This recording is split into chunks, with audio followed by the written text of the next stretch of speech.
Hello, everyone. Welcome to another podcast that we haven't named it yet.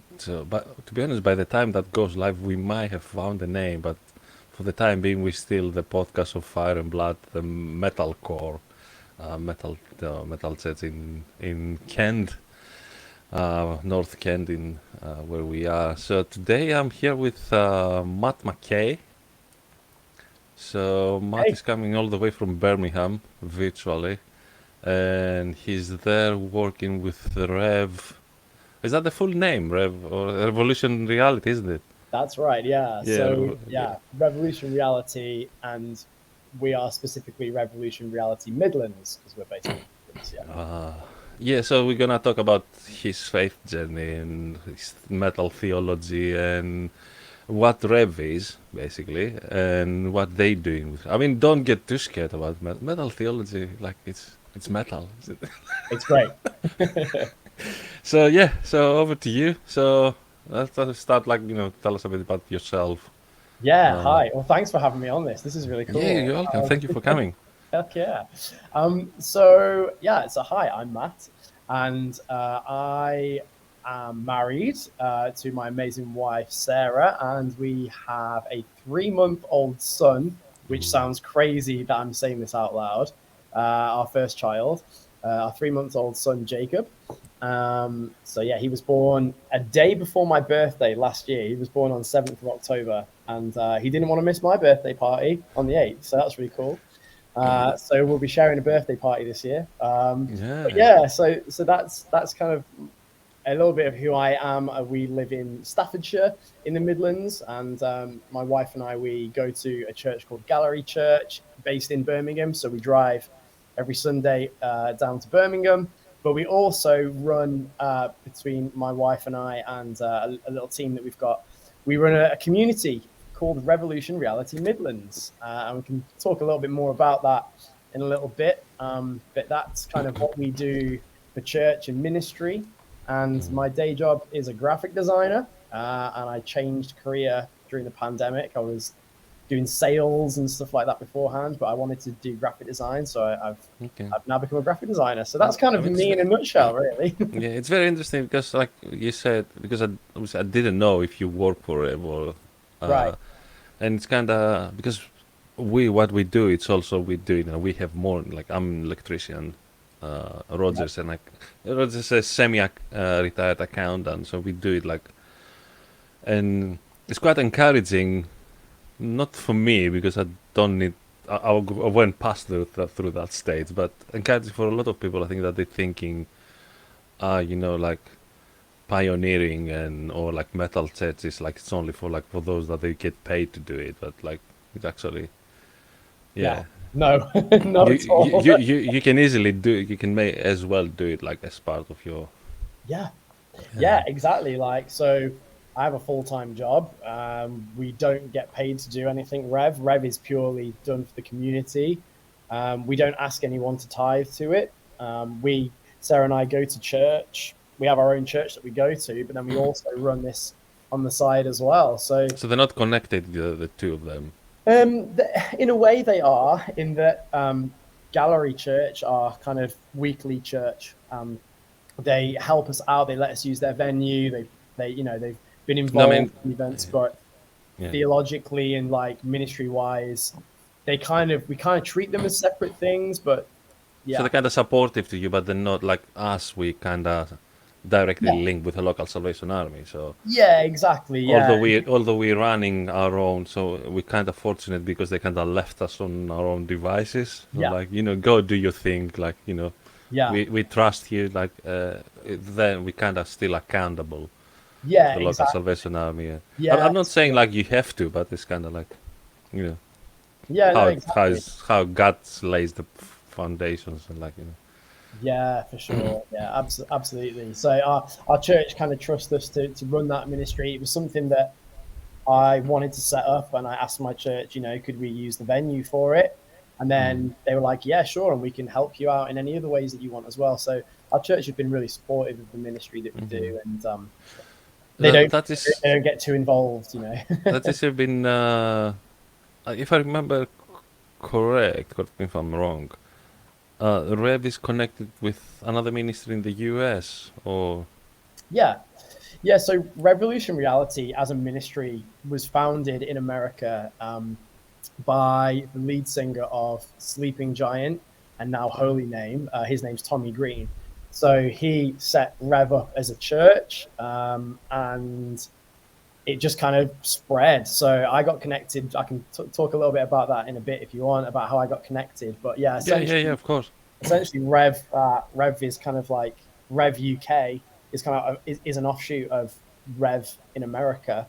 Um, But so everyone runs it independently. They just connected in terms of support and like yeah, support, like not financially, but like kind of support, like yeah, prayerful support and spiritually and yeah, and like mentally, and yeah, because exactly. I know how draining pioneering can be. Yeah, The yeah, times that you feel like you know uh, yeah, you lose hope, like that nothing is like yeah. nothing's going. In the same way that just like leading, like any church leader might feel, when maybe Mm, attendance of these events or, yeah, coming along to gatherings, there's not the numbers that you hoped for, or, mm. there's But sometimes opposition to it. So yeah, yeah, it's the same as running a church, because essentially that's what Rev Midlands is. We're a group of people that love heavy metal and love Jesus. We come together. It's kind of church, really. We just don't call it yeah. church. I mean, I'm talking about in terms of pioneering, because like Yeah, pioneering is quite weird and lonely on its own, and then when you go into subcultures, it gets even weirder and even lonelier. yeah, yeah. Uh, It can do for sure, and we've been very grateful that our church have supported us with that, yeah, yeah. and Tommy and the rest of the Rev USA crew have been great as well, and we've been very supported, so we're very blessed. Good, yeah, that's great, fantastic. So, uh, yeah, talk to me about Rev Birmingham, Yeah, and then we can look like the Rev in the UK in general, like. yeah. So Red Birmingham, we meet, as I say, we meet in my church's building in the like the city centre of Birmingham. It's right in the city centre. So which sets is this again? And if you give the address as well, so we can. Yeah, so we're in a bit of a weird stage at the moment with our church location. We might have to move, which is fine. So at the moment, we are based in the Jewellery Quarter. So if you go to revmidlands.co.uk, you'll be able to find the address on there. But it's in the city centre in the Jewellery Quarter. Well, it's just Yeah, outside the. I will also put the link as a Yeah, comment when that video goes live. Because I always watching while that plays. that's cool. Great. Yeah, yeah. Same. So I'll post it on the comments. So if anyone wants to connect it with you, Yeah, if great. someone like listens or watches from around where you are or travels over there and wants to connect, yeah, I'll leave a Yeah, link down in the definitely. comment. Yeah, so we meet monthly. So we kind of alternate how we do Rev. So every other month or every 3 months, we'll have basically a heavy metal church service. We just call it a Rev event. Excuse me. Where the worship we play is all heavy metal, hardcore, metalcore kind of stuff, rock music. And someone will share a word. We'll put on free pizza for everyone and free Coke or whatever, Pepsi. And yeah, it's a free event, so everyone can come. And then the month after, we'll do like a social kind of event that we call Hangs, where we just come together and hang out and get to know each other and just kind of strengthen those bonds as a community and form friendships and stuff. So there's So, nothing like in terms like something abstract like a study or a sermon on so those days. we have done Bible studies before. I So mean, during those specific events, so during those monthly ones. So yeah, someone will bring like a preach, like a word, a message, Yeah, more than a study specifically. But yeah, someone will share some sort of Bible teaching or something like that, or maybe give their testimony or something. So we'll always create room for God to kind of speak through yeah. His word, as well as interacting with Him and encountering Him during the worship time. Um, so yeah, so that's kind of the crux of it, really. I'm trying to think if I've left anything out. I don't think so. That's kind of what we do in a nutshell, really. We set Rev up really because there was a few things and a few gaps that I wanted to fill. Um, First of all, I think for myself, for a long time as a Christian and someone who loved like heavy music, I didn't really know many other people that did. I had a couple of friends that did, but I was like, there's got to be more people to connect with over this. Initially, I wanted to start a band, and I wanted to find other musicians, that were into this and had a faith. And I looked at the scene in America and the culture in America and the fact that there was this massive explosion of Christian rock, metal, hardcore bands. And that scene, that music subculture was not here in the UK. So I think for a while I was trying to kind of like rally the troops. And I found a festival, like a weekend retreat called Meltdown. And that's kind of where I met a lot of the community that I now call friends, which is really cool. So Meltdown is a really great ministry for connecting with people that are like-minded. It's been going for like 30 years, which is I've never been to it, but I hope that at some point I will be able to make it. I yeah, mean, between family commitments and work, I mean, I'm self-employed, so it's kind of yeah, my time out is always like very specifically planned. Like, yeah. I hear you. With a new kid, I totally understand that now. I didn't 3 months ago. I understand now. But yeah, so Meltdown was great, and I managed to connect with quite a few people, and connect with some bands. So it's a really great networking opportunity if you know. I think it was Sleeping Giant were playing to one of the Meltdown, isn't it? Say that again, sorry. I think Sleeping Giant were playing to one of the previous Meltdown festivals. So this is how I got connected. So Sleeping Giant didn't play, but Tommy, the singer, came over to speak at Meltdown because Okay. I was friends. I'm friends still with the guy that runs Meltdown. We are friends, Dave. I promise. And yeah, so I suggested they get Tommy to come over and speak, and he did, which was amazing. And ironically, I wasn't able to go that year. I couldn't make it. But I managed to meet up with him while he was over here and connect. And essentially, Meltdown is a annual event once a year. So for some people, they only really see their friends from all over the UK that are into this that are part of this culture once a year. And so Tommy basically suggested that myself and another guy called John Derry, who's a great guy. Yeah, no, John. Yeah, John. I tried to get him in here, but he keeps running away. John, He's very busy. What are you playing at, John? But yeah, John, I love John. John was a groomsman at my wedding. He's a great guy. So Tommy asked John and I to set up Rev UK, where we do regular. It essentially started out just as a way for us to regularly keep in contact and meet and hang out, just to form community, because we didn't really have that. So we started Rev UK down in Swindon, and then after a couple of years, my wife and I felt like God was calling us to do something similar in the Midlands, where we're from. And if you know your heavy metal history, you'll know that all the best British metal bands came from Birmingham: Black Sabbath, Judas Priest, I think, Led Zeppelin, bands like that. I think the Midlands was the Midlands in general. It was the epicenter of the new wave of British heavy metal. Isn't it? Yeah, for sure. I think it has something to do with, like, because I remember it was, I think it was one of the members of Judas Priest or Iron Maiden. No, Iron Maiden from London. I think it was Priest. Are you on about Rob Yeah. Halford? No, it's like one of their interviews. They said, I think it would be either someone from Priest or Tony Iommi that said it. I don't remember.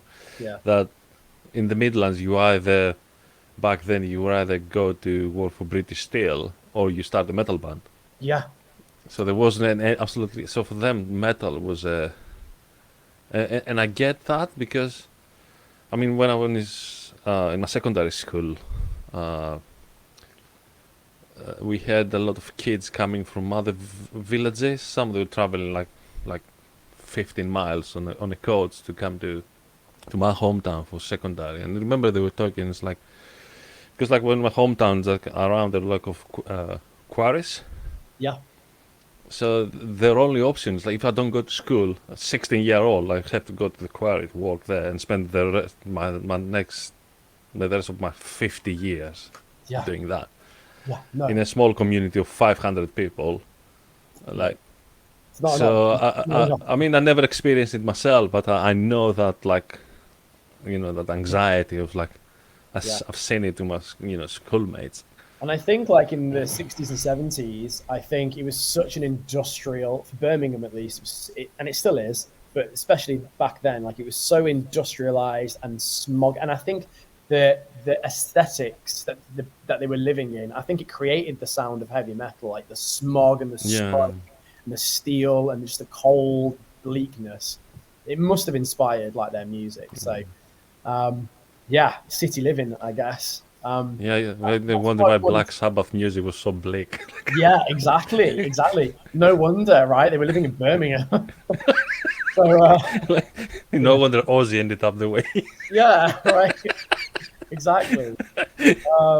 Yeah. So, but I've always had a heart for Birmingham. Like growing up in my teens, I don't live in Birmingham. I've never lived in Birmingham. My parents did, but I went to Birmingham to hang out with friends, and we went to gigs and concerts and stuff in Birmingham. Birmingham was like where all the best shows were locally for us, anyway. So It's I've always it's funny because when we were looking to move to the UK, Birmingham was the first city we were looking at right. purely because a friend he used to study there, so he knew he was looking to build us some contacts. So, but at the end, plans changing. But it's quite interesting. Like, Yeah, yeah, Birmingham's great, man. Like I think there's a lot of contention between I think Birmingham and Manchester for like which is the UK's second city. Like London is like the first city, right? It's the big city, yeah. but like the number two city is Birmingham. But I think Manchester would probably contend for that. But anyway, yeah, But Birmingham's it's quite interesting because I think, I mean, that's one other thing. With all the heavy metal churches in the UK, it's really hard to find them. yeah, it Like is. Yeah, even myself, I was actively looking, and like I was really struggling to. And like Steve Spickman, when I interviewed him, I mean, it was good. He brought us in touch. yeah. So it's only like by start knowing people, start like asking But friends, once and like once you get like a little opening and make one connection, like yeah, yeah. you'll But find it. like, and I think maybe looking like more visibility because like people like even in the area like they might not know that we exist or something. Yeah. So when we Uh, first started Rev, we were in the Custard Factory, which is like a really well-known building in Birmingham in Digbeth. Um, we were kind of like on the basement kind of floor, but you could still walk around and find it pretty easily. Now we're kind of like out of, I mean, Digbeth is like right in the city center. Like it's really central, mhm. close to everything. It's a artistic, hip kind of place to be. And we loved that place. And we had to move during the pandemic, and we're kind of a little bit out of the way now. People still come. People who came before are still fine. Still come. But who knows where? I mean, literally, like in 2 or 3 months, we could be in a different place. We tend to move around quite a lot as a church, but I mean yeah, we're virtually homeless to be honest. We haven't got a place. We don't meet at the time because I mean we kick off 3 years ago actually, but with the pandemic and a lot of other issues we're facing, we kind of ended up we were running some meetings in a nightclub in Chatham. cool. So, but with all the confusion and disorientation the pandemic created, is kind of Yeah, for now we sure. kind of do a hard reboot again, and we're starting things. Well, this is the thing as well. Like for us, I was when I started when we decided to do Rev, and we decided that we wanted to do heavy metal worship. That's really cool, and it's niche, and it's something that I think a lot of people wanted who were into that music and love Jesus, and they wanted to marry the two together and worship him with the music they loved. So we decided to let's do that, and we did, and we've been doing it ever since. Mm. When the pandemic hit and we couldn't meet up anymore, I was kind of like I was wondering whether or not people would still want to engage as a community, and do it online, and hang out online and do Bible studies together and stuff. And everyone did, which was amazing because I think it spoke volumes to me that the heavy metal worship thing could be a little bit gimmicky, and it, Yeah. there's a chance that people might get a little bit like, oh well, I've seen it once, I've seen it twice, 10 times, kind of over it now.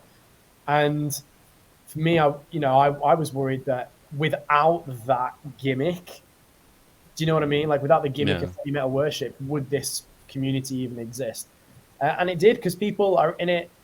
People like the worship, the heavy metal worship, but really what people want is community. What Mm. people really want is Jesus. What people really want is like-minded fellowship. So Yeah. Yeah. yeah, which is amazing. So you don't have to have a regular venue to call home. You can do it online if you want to. It's not the best, obviously. People are Yeah. obviously meant to be physically with each other and stuff. So, but I mean, yeah, we hardware as human communication, beings. It's like, really. yeah, I take not as it said, but as human beings, we hardwired to be in proximity. Yeah, yeah, And I think what you said about the gimmick of music, and for me, was always, it was, I mean, the whole thing for me, it wasn't about music. yeah. So that was the funny, because some people ask me, "Are you having like a heavy metal band?" And I think, "No, we don't have a band. We don't have musicians." But that was never. So I was always like, okay, like if we manage to have a bunch of people that are musicians and they love doing it, they just, yeah, why not? If we find a venue that can accommodate that, yeah. Yeah, But it's more like a thing of, if it happens, yeah, that we're gonna have a good time with it and we're gonna make the most of it. But yeah, for me, it was always about what metal has to say to the church yeah, and to the society in general, and how that marries together with the gospel, like man. asking the difficult questions, Yeah, communicate that rage and anger against social injustices, and like, but totally. especially like going back to bring it back to the church in general, but more particular back to my denomination, the Salvation Army. It's kind of is what the Salvation Army was very popular about, like asking those difficult questions, and now we kind of and and you Yeah, don't get stoned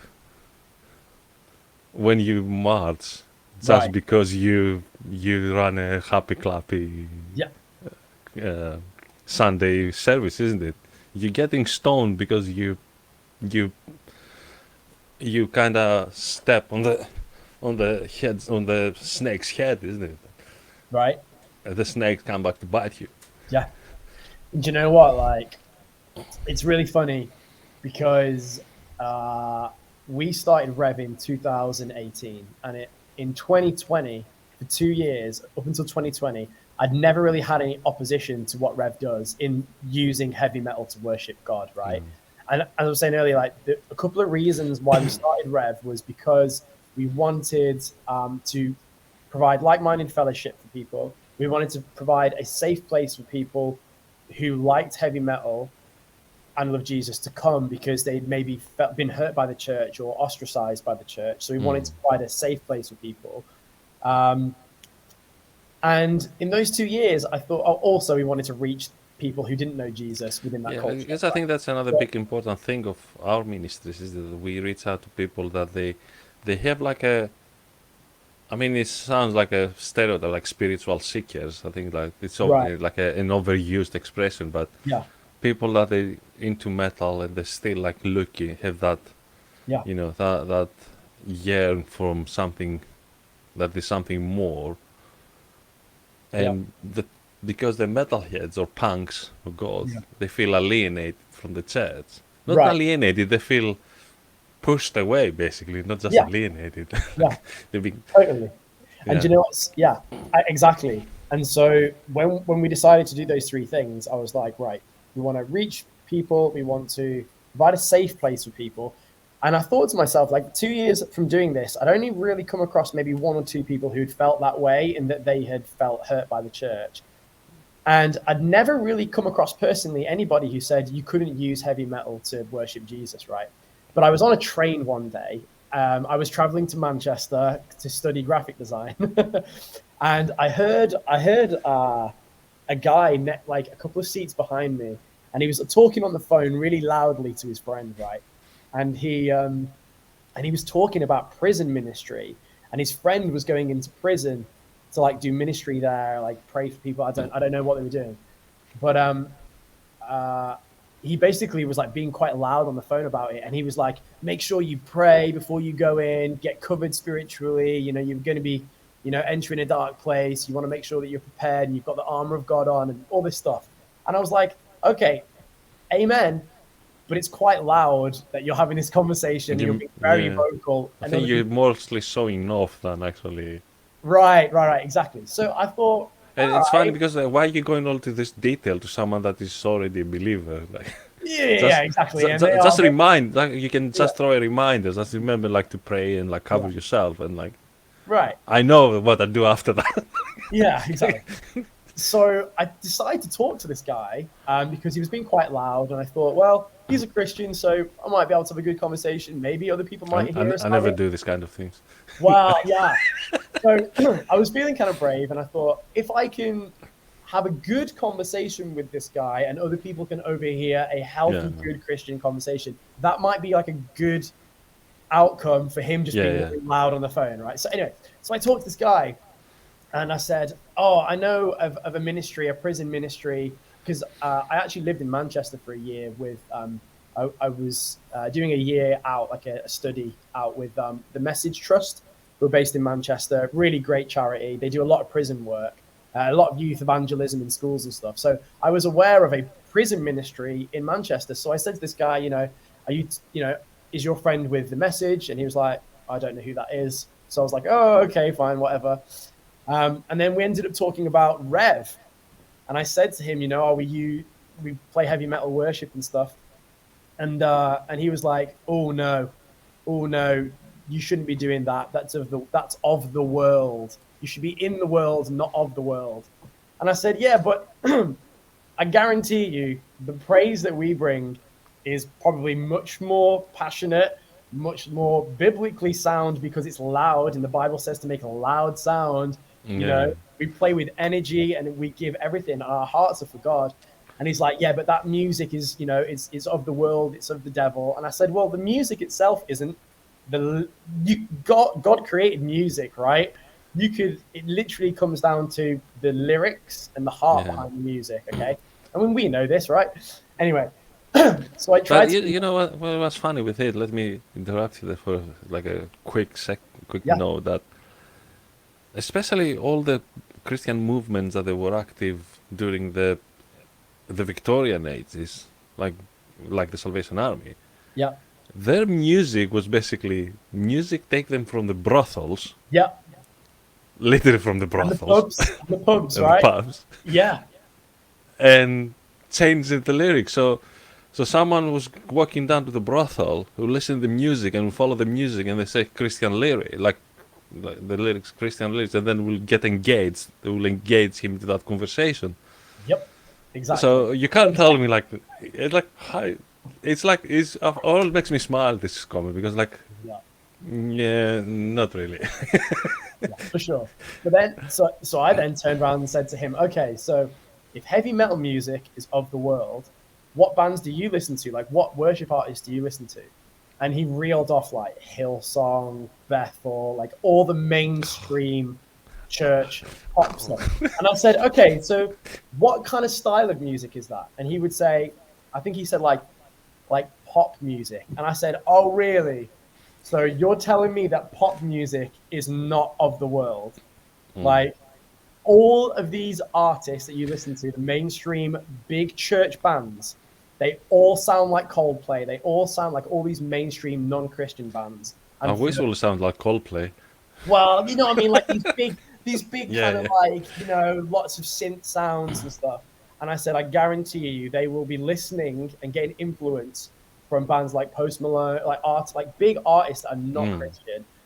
It's literally no different. But basically, if you think about it, all those like the so-called worship music, especially pop music. It is totally like worship music as a genre is only the genre that it is because of the lyrical content. You Yeah. take out all of the words and it sounds exactly like the rest of the world's music, Yeah, right? but then we can challenge like why worship music, that the title of worship music should be only on a specific kind of music. You know Right? what I mean? What Because is what we do is worship too. because I remember I was in a week in training weekend a few years ago, and we kind of as we arrived, we start chatting to each other what you do, where you are.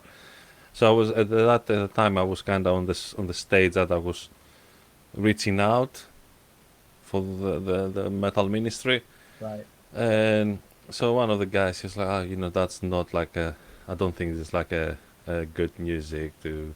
So I was talking to him and like, what you listen? So apparently he was listening a little bit of Cutlass, but at the end, he told me, I'll listen to whatever glorifies God. It's like, so you come to my point then.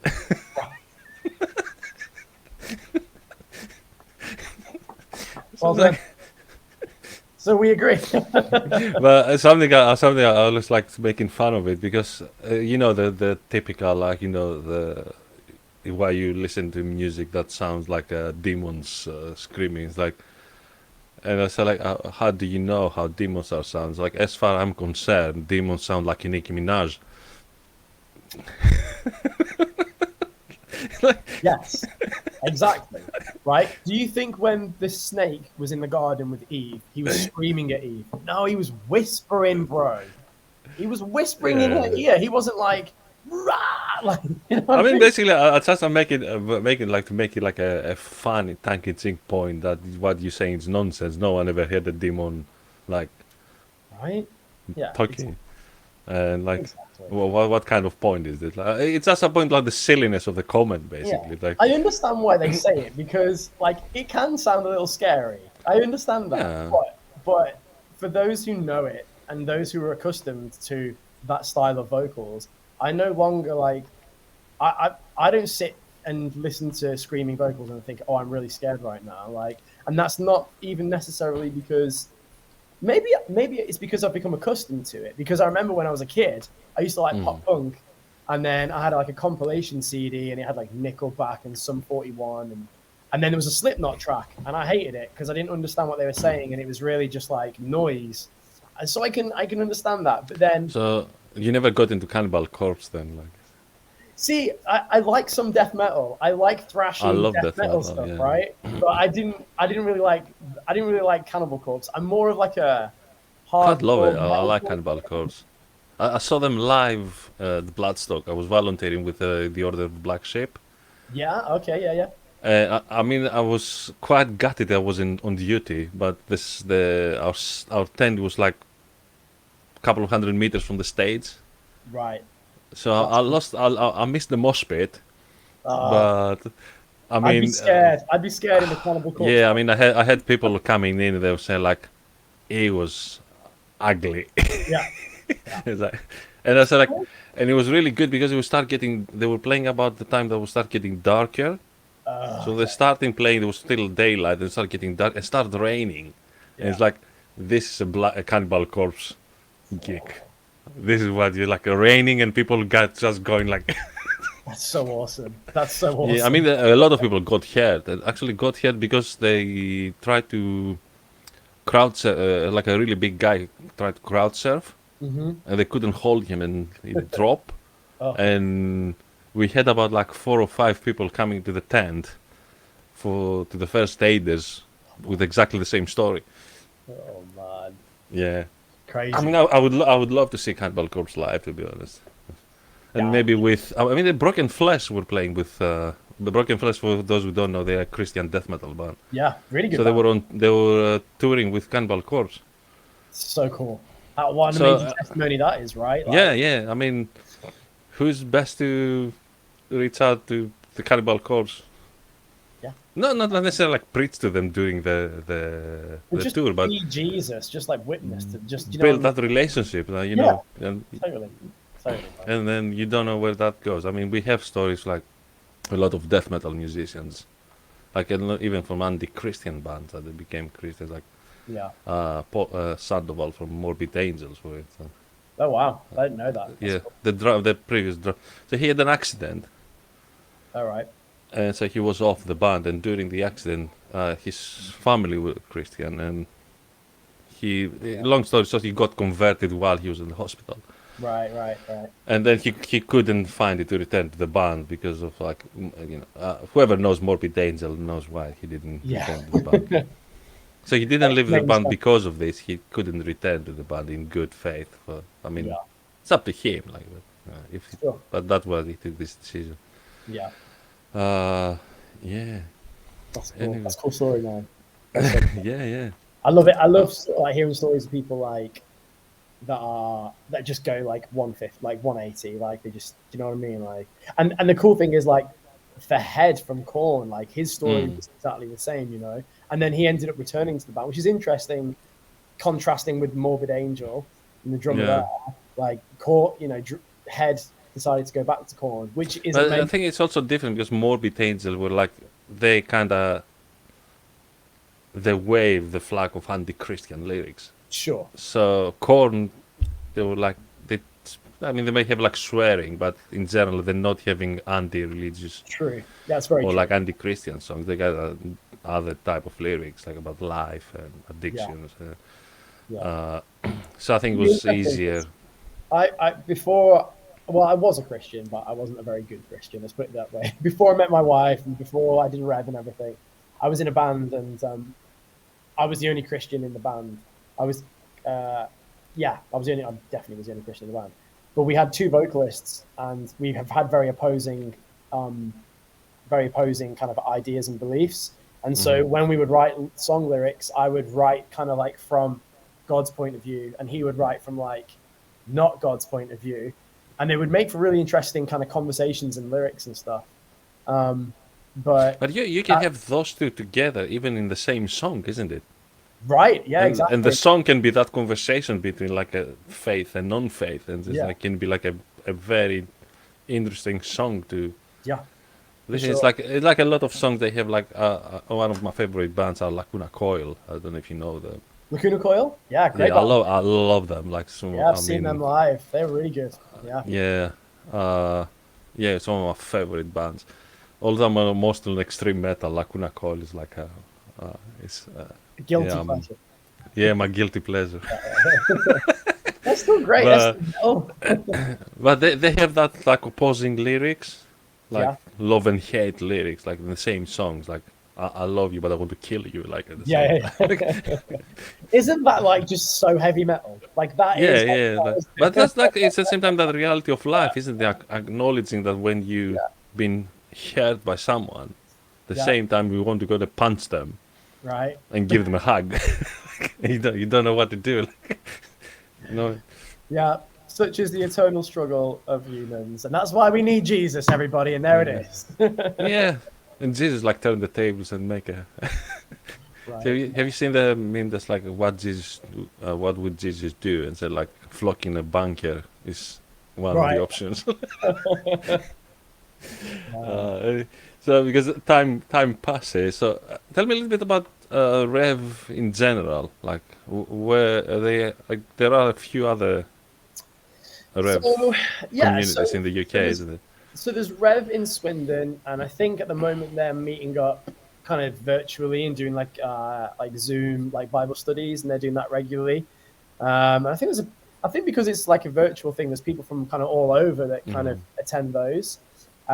We have a Rev community in Birmingham, and I think that's it really for And there's a John John Derry. Yeah, so So John's they was looking to do something in London, is it? Yeah, because he's in London at the moment. He lives in London, and like when I say Swindon, I mean like the Swindon kind of crew, because that's kind of where Rev kind of was first planted before we then decided to do Birmingham, right? So kind of like those kind of guys do their Bible kind of studies online, which is great. But yeah, I mean, I don't know if John's going to start something in London. That would be really cool. I think that would be really good. It's just because I haven't spoken with John for quite a while. I Yeah. just I had the impression that he's kind of there is some like a thought for Rev London or something. That's like cool. that. And there's been, I mean, there's been, Maybe if we get him to come here eventually, we'll, yeah, John, sort it out. I know he's very busy. Like he's a very busy man, so John, we're all Probably- busy. we'll get him None here of us are eventually. children. That's fine. I'll I manage to get understand. him. Like, yeah, yeah. No, that's cool. I mean, yeah. So essentially, my understanding is that there's like the Rev kind of southwest kind of crew, and then there's us, and that's kind of it really for the UK as far as I'm aware. Mm. There's like lots of other ministries and movements that are happening in the UK. There's some really cool stuff happening in the UK, like So Meltdown. denominationally, you're independent. Yeah, You're not yeah, connected with. yeah, for sure. So And it's anyone can just interesting start because a rev, and then kinda its community is gonna have its own theology, if we can say it like. well, yeah. So it's really interesting because we kind of we're I would say we're non-denominational, and there are people that will definitely have different views and beliefs within the Rev communities.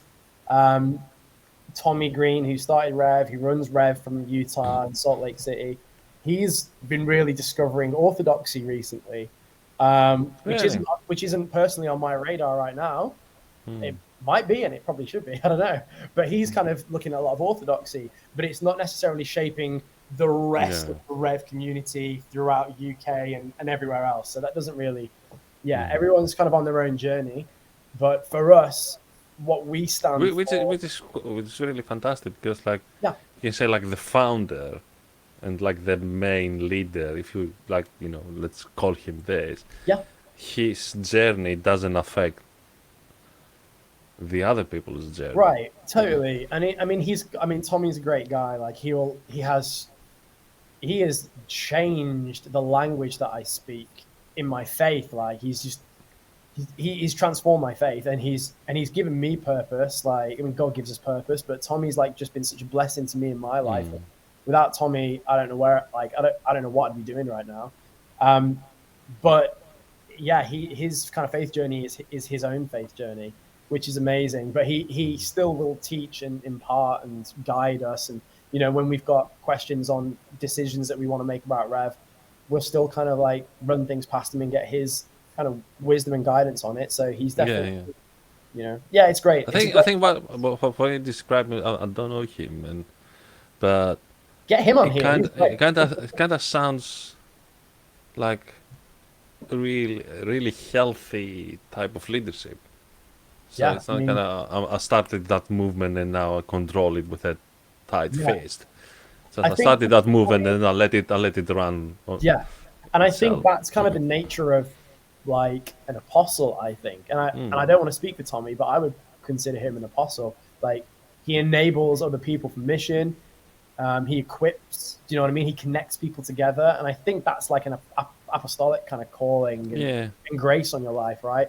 Tommy just connects people and just does stuff, and um, I mean, if yeah, you say it's kind of from Paul, sorry.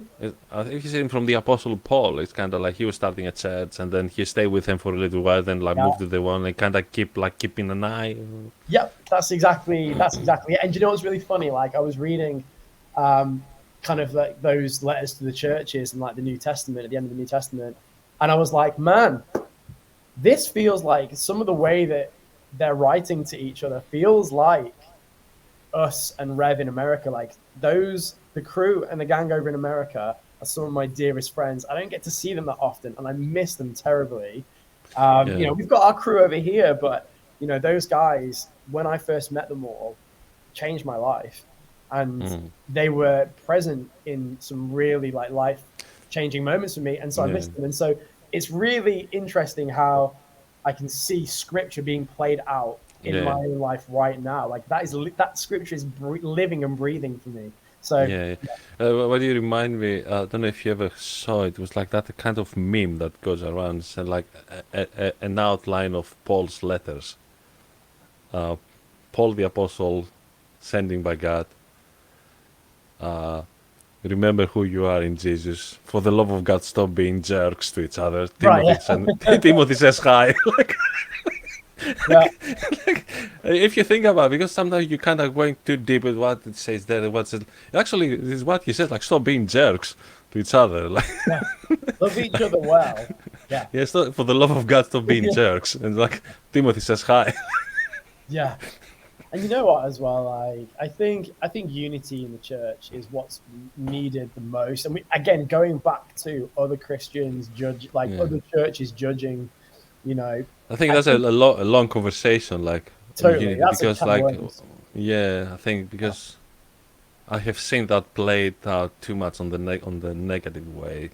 yeah, So it was like I end up a unity with a mean of uniformity, yeah, which is becoming obviously becoming yeah. toxic. And I Because totally we understand. quickly cutting the pastor then, like everyone has to be the same. Yeah, and I get like there's a fear around, um, I don't want to say universalism, but just like everyone needs to feel accepted, and everyone, needs to feel like they have a place at the table and they are welcome, no matter what, right? Mm. And I think there is a fear, like people are worried that we will stray from what God wants for us and what God says is good and true and right and holy and all that kind of stuff. But I recently, and this is why I'm so grateful for the church and just the church in general, and Mm. why I'm grateful for church culture and kingdom culture, because I recently, so last year, I decided to basically go into pro wrestling, like like the kind of theatrical wrestling. Oh, yeah. I've Yeah, been it a was, fan of that for years, man. Like I've loved it since I was a kid. And I had a bit of experience growing up, like did some training sessions, but I was like, right, Sarah, before the baby's here, like I want to do wrestling and I want to have some matches and I want to live out this childhood dream. And I did it to an extent in that I ended up being booked on a show. And then I did the show and then I had my baby. And then unfortunately, the wrestling organization that I was with decided that they basically didn't like that I was taking time off from training to nurture my son and be there for my yeah, son, because it's so busy, isn't it? man. And Basically. like, and they basically said we've all got kids, and I'm like, okay, well, I've never had this before, so I'm still trying to adjust. Anyway, they basically said we don't want you to come back, and that really hurt me because I had every intention of going back and training and carrying this Yeah. on, but I just needed a little bit of time, right? Anyway, they basically just kind of laid into me and did a bit of a character assassination, and I think it was so obvious in that moment. In fact, it was my wife that said it, and she was like, "Man, this is like the way they treated you is so anti church culture that we've been used to." I think over the years, maybe like in the past, the church hasn't always had the best reputation for making people feel welcome. But on the whole, the culture within church is everybody is welcome through the door. Like prodigal sons come home, Mm. orphans no more. Like you have a place at the table, you have a seat in the Father's house. I would say that's how it should be. It should let's be, put right? let's put a should there. Right. It should be. And Yeah. thankfully, like I'm blessed to be That's to why say that I have I that in love my the church. that's what I love about the metal culture, and Yeah. you remind me when what was the guy's the singer from Gorgoroth, you Oh, know did Gorgoroth? he became a Christian, right? No, no, Oh man, I'm getting confused. I don't know. no. Tell me. The Tell singer me. from Gorgoroth, he came out as gay. Oh, really? Was this Yeah, recently? it was about like 2 3 years ago. It's not Oh, I had no new, idea. but I was quite because like inside the black metal community, and we know there's a lot of like fascism there, and like kind of I was kind of curious, and Yeah. I kind of watched an interview of him talking about him coming out, Right. and he was saying like the acceptance that I felt Wow. from the community was it never, he was getting letters from kids that they couldn't come, they were afraid to come out to their parents, and they Right. find like cards of him, like they found someone to really, but it was like the whole like acceptance, like Sure. no string attached. Yeah. You are accepted. You are, you Yeah. are one of us. Like, even if I may not agree with your life choices, Right. you still accepted. You still Yeah. loved. And Totally. And like the I think running Rev for me, I had I wasn't worried, but I was very aware that at some point in time, I may be presented with scenarios where there'll be somebody from our culture who loves Jesus, and who is either gay or going through some sort of trans or like identity confusion, right? And I had to figure out quite quickly, how am I going to pastor that? Like, how am I going to handle that as a pastor? Because essentially running a community and heading that up that's based in faith, you have to take on that pastoral role. And so, yeah, I think everybody. I mean, I think as a pastor, or like I said, I will take it as a older Christian, like elder Christian. How you take it, just love them and accept them, like. Right. And Yeah, absolutely. if, to be honest, like, and again, if someone was coming with a gender dysphoria, I wouldn't, a pastor would be, unless that pastor is trained to Right. deal with this kind of issues. That's Sure. another thing. Like pastors think like we should deal with everything. No, like send them to a special, like to Yeah, someone that, send them to a totally. therapist that is experienced on With dealing with gender any kind of dysphoria. mental health, Not any to kind of cure mental. them, to help them navigate Yeah, that exactly. those Exactly. feelings and those, what they feel and what they thinking, because it could be that they're trans, but it could be just end up being just adolescents and being confused. But it has to be dealt the right way and let them walk their own path and make their own decisions and not influence them Yeah, exactly. And that was negatively. kind of what I was getting I to. Like, think I think as church leaders, my belief is the only thing we have to do is just reaffirm that whatever they decided, they will still be accepted, they will still be loved, they will still be welcomed, and yeah, nothing will change basically. right. And if they change their names, just let me know. Like, Yeah. And I think so. So for me, like I had, and my wife, we made the decision to, if people came to us, we would just point them to Jesus, right? And I think for a lot of people, it could be, if they're struggling with their sexuality or identity, it's the question they're going to ask themselves is, can I be a Christian and can I continue in relationship with God if I decide this thing? And for us, that's not for us to tell them necessarily yes or no. Our advice for people would be, like, just press into God and you'll speak figure it with out. Jesus and come and tell me what you decided.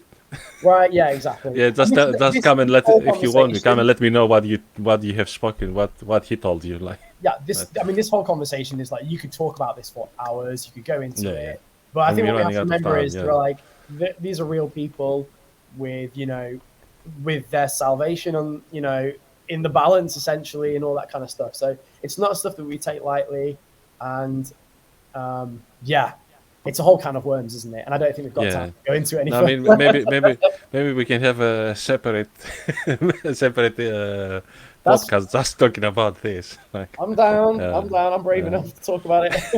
no, Because a lot of we people don't done want to. A lot of we people did want a to bury pod their head in yeah. the sand, right? We did a podcast back in June over Pride Month, Yeah, and we kind of wanted to build some more relationship with the local LGBTQ community and start this conversation. And yeah, I would like to bring like someone like is a part of the community and a Christian, a committed Christian, and bring them the podcast and have that conversation as well.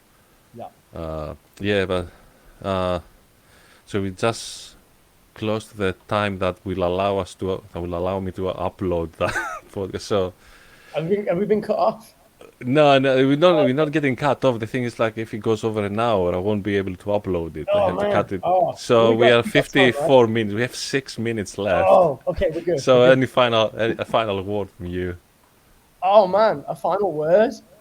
Um, Um, Jesus is great, man. okay. I thought you're gonna um, say don't need yellow snow, but like this is good. well, we've had snow today. It's been great. I love snow. I don't care I if mean we've down got. here it's frosty, so Oh no, down the we've had like south is flurries of snow today. On the 19th of okay. January, 2023. It's been great. Um, Good. Final word, Good. man. I don't know. Check out revmidlands.co.uk. Yeah. Check out the new Holy Name album, because that's great. That's a really good album, Holy Name. If you like heavy music and worship, they're really good. Yeah, I don't know, man. That's it. Yeah, thank you. Thank you for coming. Thanks so So much for having me. It's been great. don't leave. We're gonna carry on talk, but yeah, for the time being, we kinda reach them. Then thank you for everyone that watched and leave comments as always. And yeah, if you know anyone that would like to, always try to, if anyone's watching, know like a good contact from anywhere else, we can get them here. Yeah, till next time, guys. Take care and God bless. Bye. Bye.